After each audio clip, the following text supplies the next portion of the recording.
The following Bethesda E3 conference impressions are brought to you by G2A.com. Click the link down below for cheap games. Salutations, everybody. It is Matty here today, joined by my best buddy, Connor. We're sitting in a hotel room doing a little Bethesda E3 conference recap. We just wanted to give our general thoughts on how we received everything that Bethesda revealed. A lot of people were disappointed, a lot of people were excited about what they saw, some people were like, this is middle of the road, so we're just going to give our thoughts on each reveal, each game that was there, and at the end, just kind of rate the conference on what we thought generally, because as a Bethesda channel, I think that's something we should be doing, right? Definitely. Anyway, let's start off with the first reveal that was there that I don't think any of us expected, which was Quake Champions by id Software. They just released Doom, which I think was a good fit for them because Quake, older shooter, being revived. They did a great job reviving Doom. Definitely. I mean, when we first started watching the conference, I had no clue what Quake was. At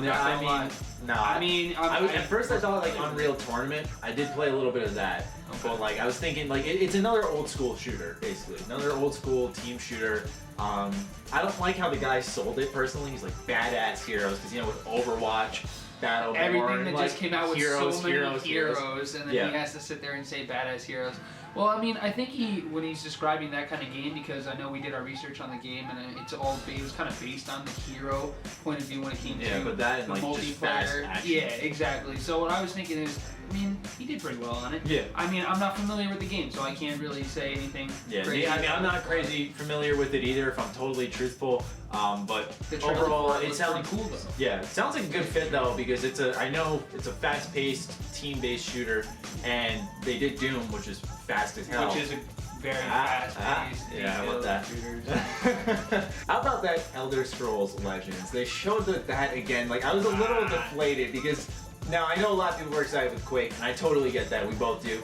But, you start off with that. Not a lot of people can get into that. Then you got ES Legends. Slow start. Definitely a slow start. Very slow start because I thought they were repeating what they did. Yeah, exactly. And that's it was at one time it was boring. I sat there and I was watching absolutely. and I'm like, we saw this at PAX, it was announced last E3. It was like, I don't know, I wasn't really that thrilled about it. I was like, oh, they're going on again about this. Yeah. But then it's like, what was Bethesda, I knew they were going to kill it. What was shocking to me, I can't believe, I'll admit right now, I was so wrong. I was so dead set Elder Scrolls Legends was coming out this night, and it didn't. I couldn't believe it. He sat there and he called it, and you didn't call it. No, I've been saying for so long, I'm like, dude, ES Legends, like, no one cares, but if they release it, like, that night, people will care. I mean, a lot of people jumped on the Hearthstone thing when it came out, but, I mean, I can understand how it's competing with that. Yeah, what's cool, though, is that if you guys didn't catch, they're bringing it to iOS and basically all mobile devices, so I think what they're trying to do is spread it to everywhere they possibly can, not just make it a PC game like it originally was going to be mainly. They're putting out a lot of platforms. Android, iOS. Yeah, so I think that's a good thing. I think that'll widen the appeal a little bit, but nonetheless, ES Legends hasn't gotten good press. Pete Hines was trying to sell that this game was going to have an innovative kind of story, and I mean, I'm intrigued now. That's one thing I gotta say, I'm intrigued. He says, I was so surprised that they were saying that it had a single player. Yeah. I was very surprised, especially when they were like, oh yeah, single player campaign, and I'm like, yeah. A card game has a single player campaign? Hey, do what you gotta do, man. Yeah, I'm fine with that. That's more content for us. Obviously, the bulk will probably be people facing off in multiplayer and stuff, but maybe this campaign can add something to Elder Scrolls. I will foot in mouth. I will be shocked. I'll say that much. But hey, I'd like to be wrong again. We tried it at PAX, and I'm not a big fan of card games. I enjoyed it. But to tell you the truth, it wasn't that bad. So next, later on, was Fallout 4 DLC. Todd Howard, beautiful face, shows up and he's just like, hey guys, I look good by the way. I made this game, what's up? And he said, we want to show you what we're working on next. And he shows contraptions, he shows the build your own vault, and then he shows Nuka World. Yes. And I know you haven't had a chance to play the Fallout DLC, but as someone, you have here's the thing, you got a unique perspective here. As someone who hasn't invested in a DLC, does it appeal to you? Because a lot of people are kind of debating whether or not this season pass is worth it now because you got 3 workshop DLCs that just expand the settlement mode, which you weren't really a big fan of. I mean, it's not that I wasn't a big fan of it. I just wanted to keep playing the side quests. I wanted to keep exploring. I wanted to get through the story. Want more of that in DLC, I wanted right? more. Exactly. I want more of that in DLC. Yeah. That's what I think builds a game. But then also the creative point of view when it came to settlement mode and stuff like that, which I have put some time into. I thought it was awesome. And especially when you got all these people that some are junkies and they're like, oh, I gotta build up everything. I gotta build anything and everything that I can build in Fallout 4. Yeah. This is exactly for them. Yeah, and I thought, you know what? True. I didn't, as a person that didn't purchase the DLC, I actually thought it was really cool. Okay. I thought, especially the stuff that he just said, the contraptions in the vault, build your own vault. That's fucking awesome. Yeah. Now, what's interesting though is you're getting into the mods on consoles, and they have the build your own vault. I had Fallout 4 for PC, and I had it for Xbox. But I did play it first on Xbox, and it's awesome seeing the console mods. I thought that was so cool when they brought it in. Because the big controversy is that they're putting this Build Your Own Vault DLC out there, but yet there's a big console mod that's literally called Build Your Own Vault. That I have seen. I have seen the console. It's like one of the top rated ones. And people are saying, I saw a couple comments on some of your videos, and I saw some of the things from underneath Twitter and underneath the conference. People are saying, "Oh, now I gotta delete the mod that gave you a Build Your Own Vault." Top rated comment right when you clicked on the initial Fallout 4 promo was like, "Wow, I gotta delete this mod now."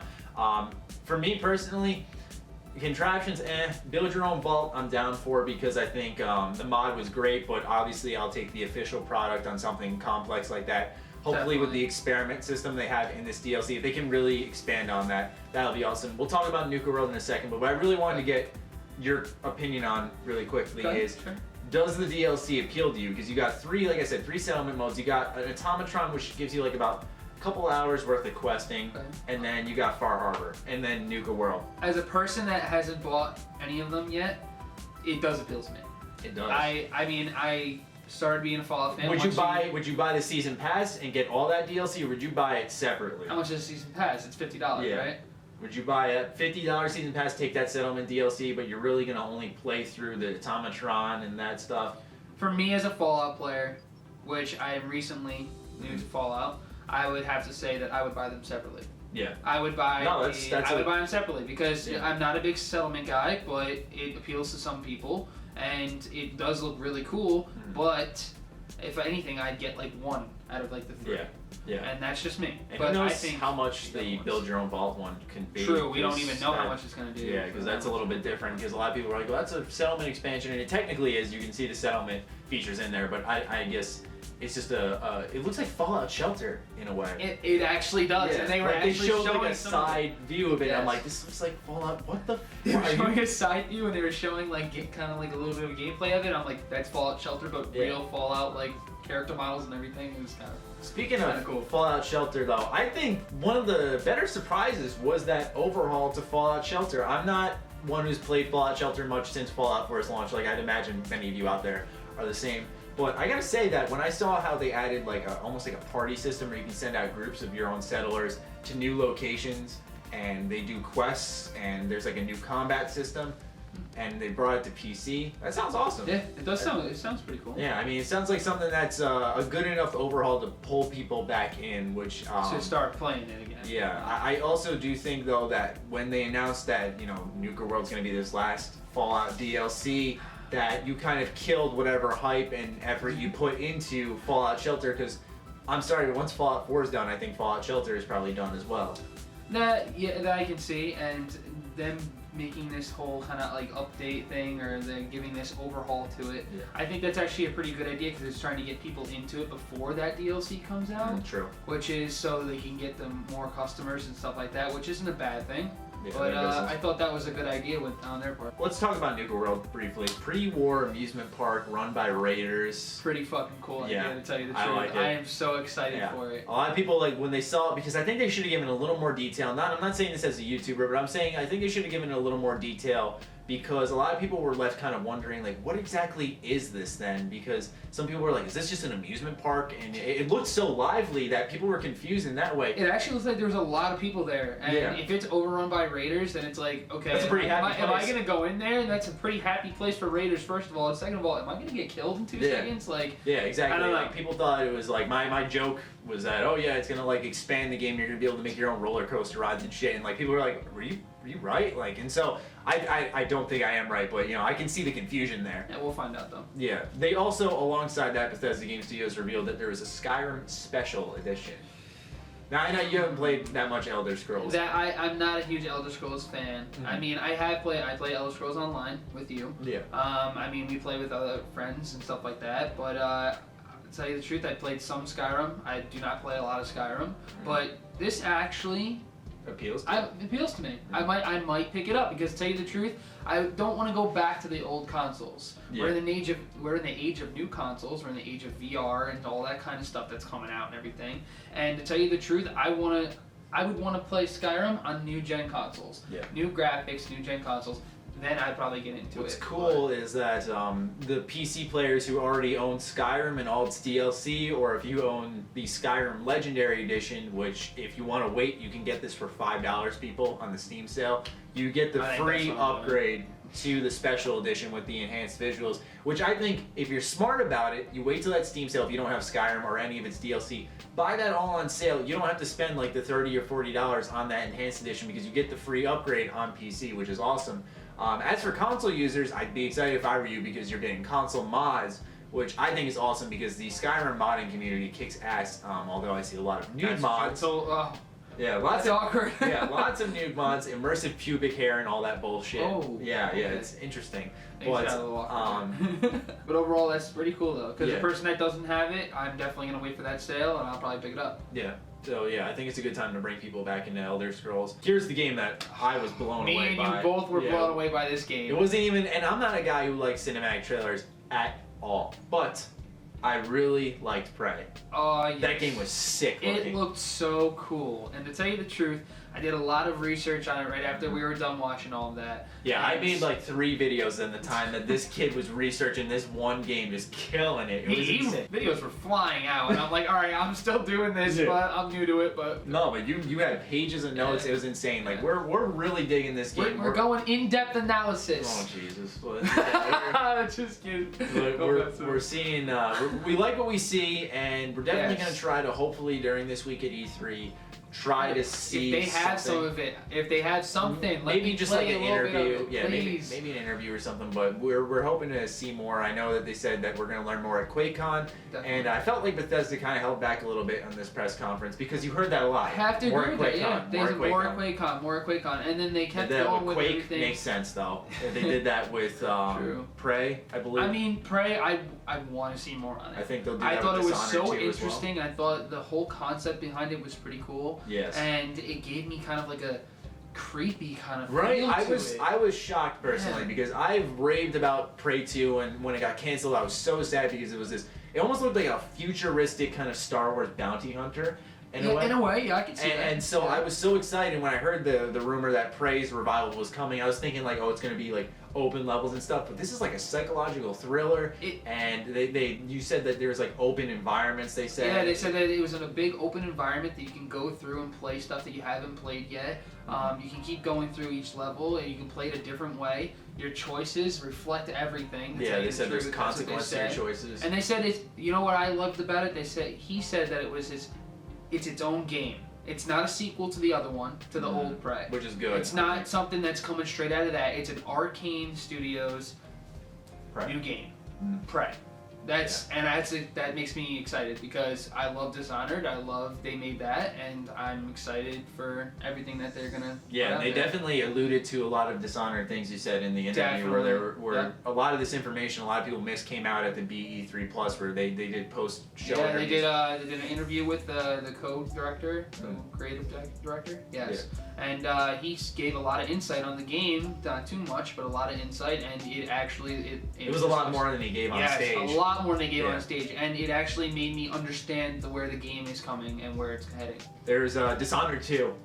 It started off a little lackluster though at first because they're like yeah, here's some concept art. Then they showed like little, almost like a tech demo. They're showing like the levels and shit, and I'm like, me and you were like, and we were kind of sitting there like, is this all they're gonna show? Yeah, and they faded off, and we're like, oh fuck, like it really, they just fucked this up. And they threw us the gameplay. Yeah, and then they just threw us the gameplay. I'm just sitting there like, the best fucking part was when he had that clockwork thing and he's like changing levels and changing time and stuff. That was unbelievable. What? Going from the past to the present, killing people in the past, getting through the level. It was so cool. I'm not a game designer, but from like someone who's seen game design, like the fact that they've modeled these levels in different ways in each area for just this one contraption, I'm sitting there like mind blown at the amount of effort that took and how much opportunities there as well. I mean, you could see how I thought the powers in Dishonored 1 were creative, but you see like how he used domino. Man, the domino effect stun for charge.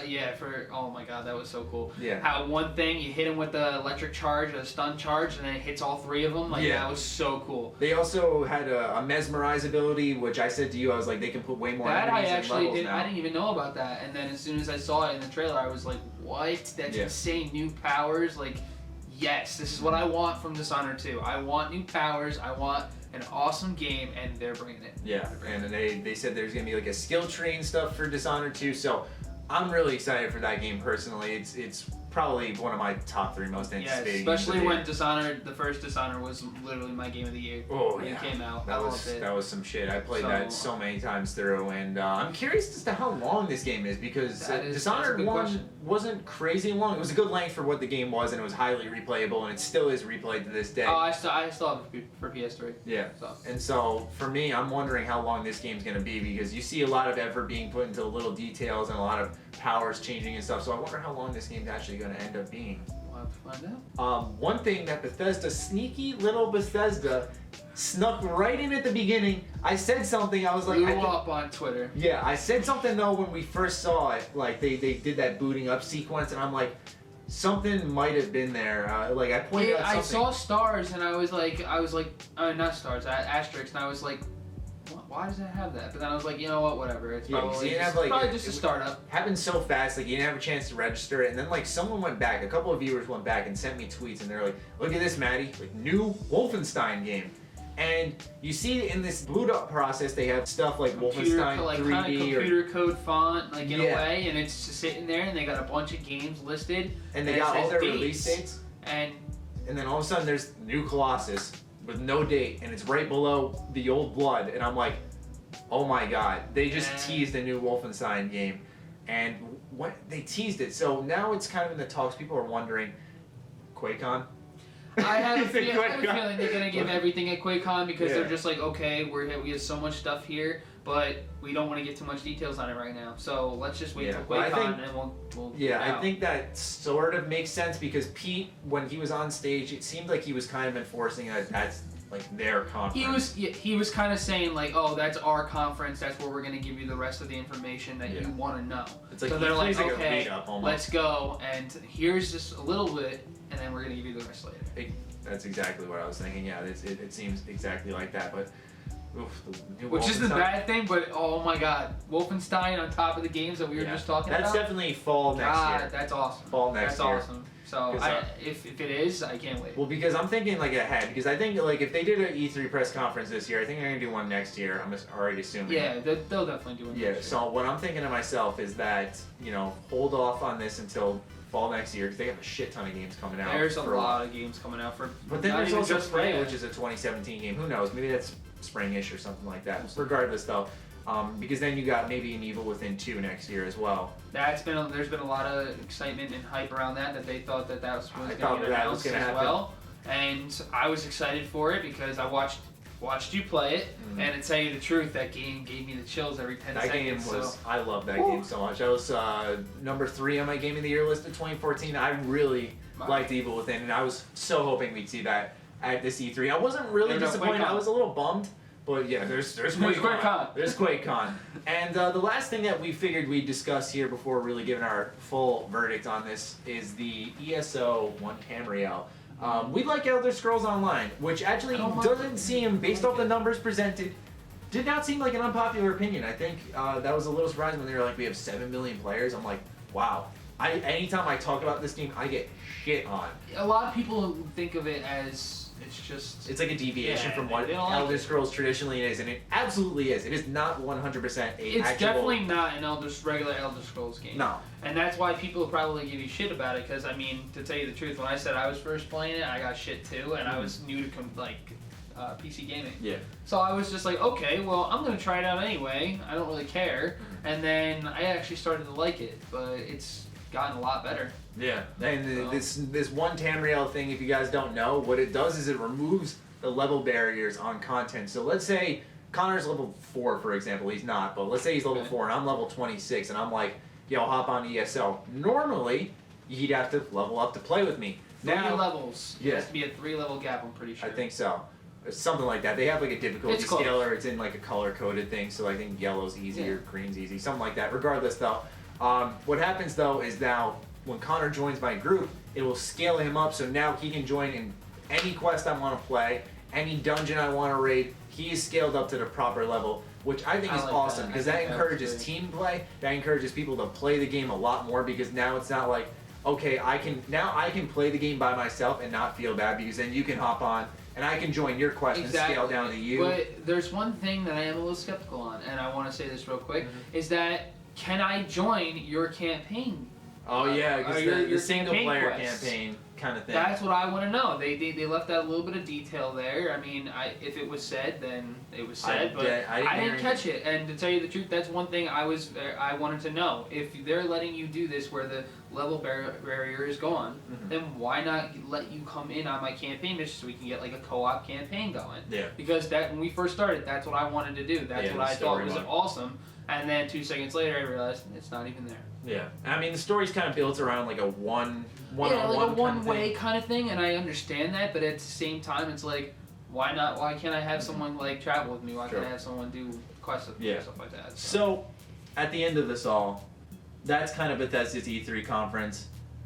My thoughts personally are that I enjoyed it. It was really hard to top last year's because it's Fallout 4, man. The hype was contagious. It was so nasty, and it was such a great. Yeah, E3 it was so much fun, you know, and Doom kicked ass because that was a special surprise. We knew that was going to be there, but we didn't know how cool it would look.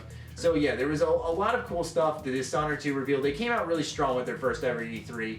This year, tough act to follow up. I don't know if I'd say it was an amazing conference. It was decent though. It got the job done. But for me personally, I felt there was way too much DLC. You had Fallout 4 DLC and Fallout Shelter, Elder Scrolls Legends, you have ESO DLC. I was looking for some more games. I was looking for a remaster. Like this is exciting stuff for Bethesda fans, but as a general gamer, I can't see anyone like looking at Bethesda's conference and being like, oh, that's exciting. Except for Prey and Dishonored 2, Quake as well. I could see those games exciting people, absolutely. But overall, I think the bulk of the conference was a lot of DLC for their hardcore fans, which I'm glad they focused on, but I think which is awesome that they focus on that because that's what people want, especially from the games that they love so much that they have come out. My question though is like, what exactly was like? I guess you could say it was Dishonored 2, but it was like with last year's press conference, it was so obvious the big game was Fallout 4. Yeah. The big game this year, you'd probably say is Dishonored 2, but it only got like a couple more minutes of coverage time than other games out there. It wasn't like this extensive kind of thing, like 20 minutes of coverage. Like I said, though, Dishonored 2 was definitely the headliner because they had the concept art. Oh yeah, and then especially because it's coming out this year too, so they're like, all right, we're gonna give you what you want to see for it, which was awesome. But I can agree with you though on the same way because I don't understand why they did that either. I don't understand why they kind of made that like the headliner, but then they had other games that are coming out that were just as good. When last year Fallout 4 was kind of the headliner, and then this game they just introduced it. Yeah. So I thought that was actually pretty smart of them because they're bringing Dishonored 2, not just introducing it, not just giving you a little bit of gameplay, they're giving you the game, the environment, how it's going to be played, which is really cool. And stuff. I like that. So I thought they had a great conference. I thought it was good. But they did focus a lot on DLC. Yeah. And you're right. If you're a gamer that's not too into Bethesda. A lot of people were like, all right, Fallout 4, I'm done. You know, like they beat it, they did the stuff, they're done. They're not like us where we kind of continuously play it, stay invested. And a lot of people do, based off, you know, how active the Bethesda community is. But overall, at the end of the day, I enjoyed it. Wasn't jumping out of my seat except for Prey. Even though we knew that was coming because of Shinobi's leak. It was coming, but then at the same time, it was so different from what we expected. That, that was one of the first games that actually leaked and still actually surprised the fuck out of me. Because like I was thinking like, all right, we're gonna see like him running around this alien kind of universe or something. But he's in like a space station tripping the fuck out, which was really cool because I was like, wait a second, kept what getting the his hell coffee is he doing? and like he just goes like this and talks to himself at the end. I'm like, that was a very well done trailer. As you guys can tell, we're really excited for that. Really excited. I thought the conference was good. I'll give it a good. Give it a good. All right. Well, we'd love to hear your thoughts on Bethesda's press conference in the comments down below. This is just a really long-winded discussion, but there was a lot shown. Just Maybe not crazy excitement there. And I think it's unfair, though. I do want to toss this out there because I think a lot of gamers are like, this conference was shit. It was not bad by any means. It wasn't bad. It wasn't by any shit. means. I mean, I've If seen you said, shit like, conferences before, and that's not shit. Yeah, So. yeah. EA's last year was a fucking train wreck, man. And I mean, maybe because I had a sour taste going in because I watched like E3 cringe compilations for fun before this. Why? Because I just get a kick out of them. And so for me, I guess I came in and well, for I you gotta that say one didn't thing. watch that, I didn't think it was. I gotta say one thing though, is that especially in the start where like we said it was a little slow, there wasn't that same flair like when there was someone on the stage talking about the game. There was no excitement. That's true. People were looking at their phones on their laptops. And But I'm saying like the guys on the stage too. And like, them too, they were kind of just like, this is our game. This is what it's we're like, doing. yeah, here's Quake Champions. You will see more Quake Con. So it's like, QuakeCon. Yeah. yeah.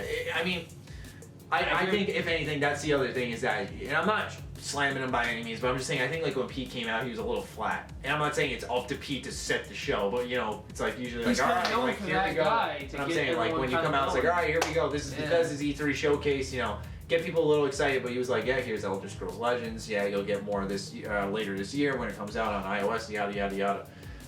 But yeah, nonetheless, we've talked long enough. We'd love to hear your thoughts now. And if you stay tuned this whole video, let us know, man. 'Cause that's awesome for you. Let us know what you think. Yeah, that'd be great. Other than that, I hope you guys enjoyed, and we will catch you guys in the next video. Stay sexy, stay active. I love you all. Peace. Got him. Please do that again. I'll fucking kill you. Yeah, bro. Yeah, I don't care if you're recording me or not. I'll fucking kill you if you do that again, you piece of shit.